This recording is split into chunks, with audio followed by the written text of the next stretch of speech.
नमस्कार, मैं हूं पूजा शर्मा। अब आपको दिखाते हैं किसने किस पर चलाए सियासी शब्दबाण। प्रधानमंत्री नरेंद्र मोदी ने कांग्रेस और सीपीएम पर निशाना साधा। कहा कि कांग्रेस और सीपीएम देश की जनता को धोखा देना चाहती है।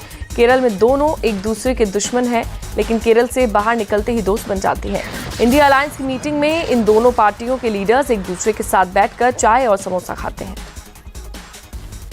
कांग्रेस का यही रंग अब कम्युनिस्टों पर भी छा चुका है।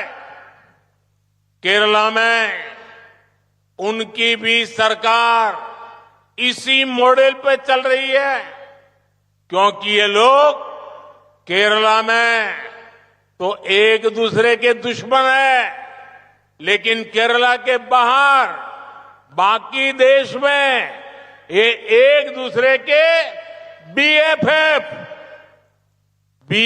यानी बेस्ट फ्रेंड फॉर एवर है।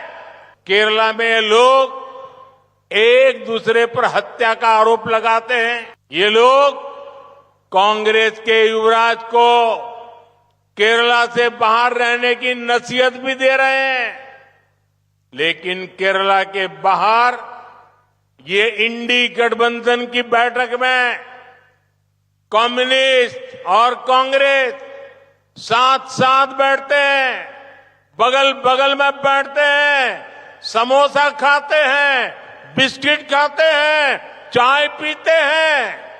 यानी तिरुवनंतपुरम में कुछ और भाषा, दिल्ली में कुछ और बोली। यूपी राज्यसभा चुनावों में क्रॉस वोटिंग को लेकर शिवपाल यादव ने कहा कि बीजेपी में पैसा देखकर समाजवादी पार्टी के विधायकों को खरीदा। अब बिकने वालों का हिसाब जनता चुनावों में करेगी। क्या लग रहा है, कैसे बीजेपी में चले गए आपके विधायक? किस तरह से बीजेपी ने उनको अपनी तरफ किया? खरीद फरोख्त, और लोकतंत्र में खरीद फरोख्त तो पाप है। तो कितने में खरीदा, कुछ रेट बताइए। अब आपको ज्यादा पता है। नहीं, हमें नहीं पता, आप बताइए। आपके विधायक आप ही लोगों से पता चल रहा है। लोकतांत्रिक मूल्यों को खत्म कर रहे हैं। क्या जरूरत पड़ गई जब इतना? जो क्रॉस करेंगे उन्हें जनता के बीच में फिर जाना है, तो जनता फिर सबक सिखा देगी। क्या लग रहा है, कितने विधायकों को बीजेपी ने तोड़ दिया? अब आप ही लोगों के माध्यम से पता चल रहा है, आपको ज्यादा पता है। योगी सरकार के मंत्री दयाशंकर सिंह ने कहा कि समाजवादी पार्टी के दर्जनों विधायक बीजेपी के कांटेक्ट में हैं, लेकिन फिलहाल वो जरूरत के मुताबिक ही विपक्षी विधायकों की मदद लेंगे। दयाशंकर सिंह ने कहा कि मनोज पांडे ने इसलिए बीजेपी का साथ दिया क्योंकि वो समाजवादी पार्टी नेताओं के हिंदू विरोधी बयानों से दुखी थे। माननीय मनोज पांडे जी, जो सनातन धर्म के स्वामी प्रसाद मौर्य जी लगातार जो विरोध कर रहे थे, ये पक्ष में बराबर बयान देते थे, और समाजवादी पार्टी के लोग राम जन्मभूमि में दर्शन करने के लिए भी नहीं गए। इसके लिए वो कहते हैं कि मैं बहुत जन्म से सनातनी हूं और इसका विरोध हो रहा है, इसलिए मैं इस पार्टी में नहीं रह सकता हूं। वो भारतीय जनता पार्टी को वोट करेंगे। आपको माना जाता है कि जो भी ऑपरेशन होता है दयाशंकर सिंह करते हैं? नहीं, सभी माननीय मोदी जी के और योगी जी के नेतृत्व में लोग भरोसा करके आज जो है भाजपा के साथ खड़े हो रहे हैं। बहुत सारे लोग हैं, बहुत सारे दलों के लोग हैं जो आज मोदी जी के नीतियों से प्रभावित होकर के भाजपा। समाजवादी पार्टी के कितने विधायक संपर्क में हैं? समाजवादी पार्टी के दर्जनों विधायक हैं। जितनी आवश्यकता होगी भारतीय जनता पार्टी के वोट के लिए उतना करेंगे। और सबसे ज्यादा वोट से संजय सेठ। मनोज पांडे ने कहा कि वो समाजवादी पार्टी के प्रति नहीं, अपने इलाके की जनता के प्रति ही जवाब दे रहे हैं, और उन्होंने अपने क्षेत्र के लिए जो बेहतर समझा वही किया। बहुत बार जनता ने वोट देने का मौका दिया। समाजवादी पार्टी क्या कुछ कह रहे हैं? खरीद फरोख्त हुआ है, आपके चरित्र पर सवाल उठा रहे हैं वो लोग। क्या कुछ?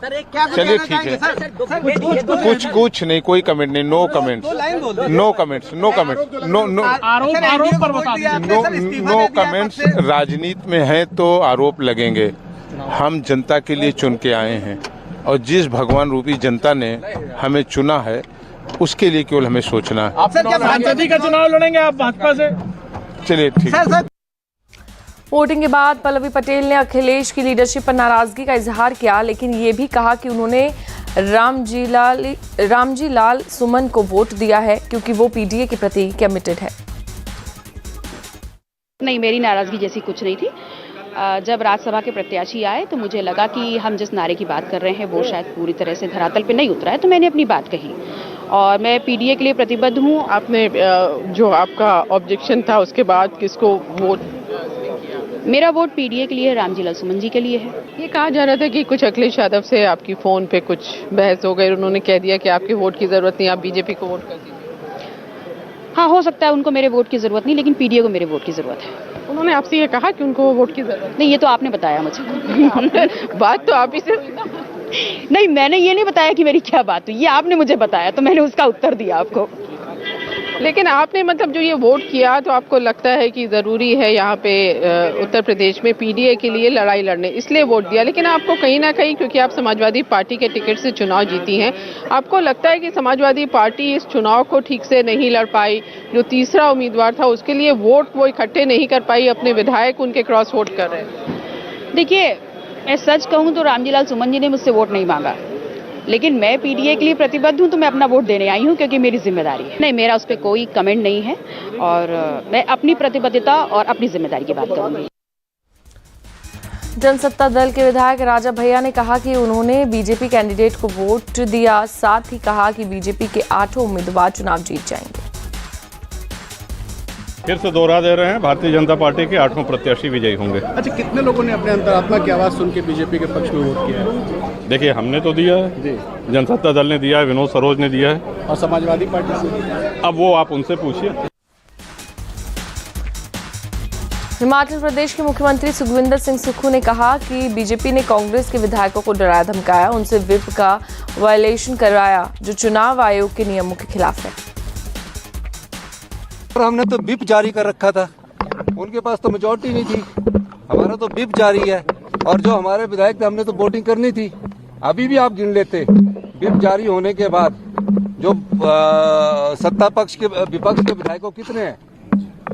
25 विधायक थे, और जो विधायक व्हिप जारी करने के बाद भी नहीं आए हैं उनके बारे में हमारी पार्टी भी विचार करेगी।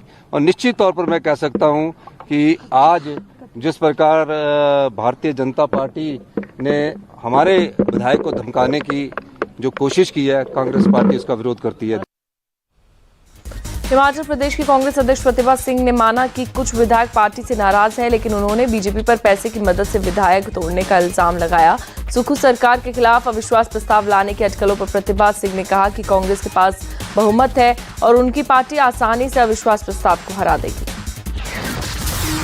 देखिए, अब उन्होंने क्या किया है उसके बारे में तो कुछ नहीं मैं बोल सकती, उनकी कॉन्शियस ने क्या करवाया है अब देखेंगे। When the results come out then we'll see what the situation is and we'll face it, we'll sail through, we have majority and we'll retain the government. Lok Sabha के मद्देनजर जिस तरह से मुख्यमंत्री ने भी कहा है बीजेपी में पैसा चलता है, क्या आपको आशंका है यहाँ भी? वो तो हो गई, ये तो कोई नई प्रथा नहीं है, इन्होंने पहले भी ऐसे हरकतें की है और इस बार भी हमको अंदेशा था कि ये पैसे की गेम भी खेलेंगे। इनके पास क्या है? इनके पास यही है धन की शक्ति, बल की शक्ति, जो इसका प्रयोग करेंगे। और आप जानते हैं कि मोदी जी जिस तरीके से काम करते हैं वो तो सभी को आभास है, तो इन्होंने ऐसे प्रयत्न भी किए होंगे। उसमें क्या हमारे विधायकों ने किया है उसका रिजल्ट आएगा, फिर पता लगेगा। विपक्ष के नेता और पूर्व मुख्यमंत्री जयराम ठाकुर ने इल्जाम लगाया है कि सीएम सुक्खू और विधायक सुदर्शन बबलू ने इलेक्शन के कोड ऑफ कंडक्ट का उल्लंघन किया, इसलिए उनका वोट फाइनल काउंटिंग में शामिल न किया जाए। कांग्रेस का एक वोट, एक विधायक जिसको हेलीकॉप्टर शिमला से पंजाब जाता है और पंजाब से हेलीकॉप्टर से उनको लेकर के आते हैं और यहाँ अन्ना डेल में हेलीकॉप्टर उतरता है, मुख्यमंत्री उनको रिसीव करने के लिए जाते हैं, अपनी गाड़ी में लेकर के पोलिंग बूथ तक छोड़ते हैं। ये मॉडल कोड ऑफ कंडक्ट का वायलेशन है, इसलिए स्वाभाविक रूप से वो वोट प्रभावित हुआ है। और प्रभावित हुआ है इसलिए हमने इलेक्शन कमीशन से इस बात के लिए निवेदन किया है कि उस वोट को काउंट तब तक ना किया जाए जब तक इलेक्शन कमीशन की फाइनल इस बारे में जो है कोई राय नहीं आती, कोई निर्णय नहीं आता है। बिहार के उप मुख्यमंत्री विजय कुमार सिन्हा ने कहा कि विश्वास मत के वक्त खेला होने की चुनौती तेजस्वी यादव ने दी थी। खेल उन्होंने शुरू किया था। विजय सिन्हा ने कहा कि अभी तो ये शुरुआत है, अभी तो महागठबंधन के कई विधायक बीजेपी में शामिल होने वाले हैं। हम तो कोई खेला नहीं करते हैं, सच्चाई है। न्योता उन्होंने दिया था और जब न्योता देते हैं तो विजय का काम है विजय करवाना। और आज ये खेला हो गया, शुरुआत है। उनके कई विधायक उनको छोड़ के भागने बोले ना भैया, पिछले बार प्रहलाद यादव को भी आप जाकर लाए। बंधुआ मजदूर के तरह विधायक रहना नहीं चाहता हूँ। परिवारवादी वंशवादी लोगों के बीच में वो बंधुआ मजदूरी से मुक्त होना चाहता है। विधायिका का सम्मान बढ़े और गरिमा से विधायक जिए। एक परिवार, एक वंश और भ्रष्टाचारी के जमींदारी प्रवृत्ति से विधायक मुक्त होना चाहता है। मनोज जरांगे पाटिल ने बीजेपी पर सारे आरोपों को खारिज किया। उन्होंने कहा कि सरकार जो जांच करना चाहे वो करा सकती है, मैं कहीं भाग नहीं रहा। जरांगे पाटिल ने आरोप लगाया कि ये सब मराठा आंदोलन को कमजोर करने की साजिश है।